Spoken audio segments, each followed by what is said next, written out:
Le saviez-vous? Après la Première Guerre mondiale, l'Allemagne a usé d'une faille dans l'écriture du traité de Versailles pour produire plus de fusils que prévu. En effet, après la défaite du Deuxième Reich lors de la Première Guerre mondiale, les Alliés imposèrent à la nouvelle République de Weimar d'énormes restrictions sur le nombre d'armes qu'il était autorisé à avoir. Le nombre de fusils était limité à 84 000 unités maximum par le traité de Versailles, mais pouvait être complété de 18 000 carabines. Pour faire simple, on appelait carabine une version plus courte d'un fusil.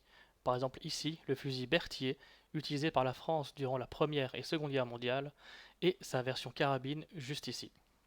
Les carabines étaient habituellement réservées aux unités de l'arrière, comme l'artillerie, ou les troupes logistiques qui n'étaient pas au contact direct de l'ennemi, ou encore aux cavaliers qui avaient besoin d'une arme plus courte pour plus de mobilité.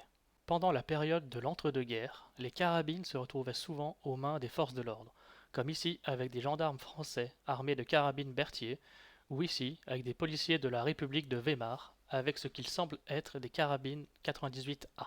Le désavantage majeur des carabines par rapport à leur version fusil est justement leur canon plus court, ce qui fait perdre en vélocité la balle tirée par ces armes, ce qui réduit donc leur portée et leur efficacité. L'Allemagne n'avait que faire d'autant de carabines, donc pour pallier au manque de fusils, ils conçurent la carabine 98B ou carabineur 98B.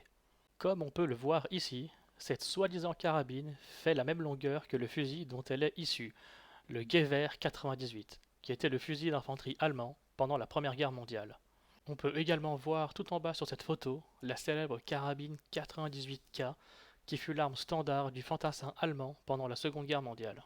De par cette petite faille du traité de Versailles, l'Allemagne a donc pu se doter de 20 000 fusils de plus qu'autorisés.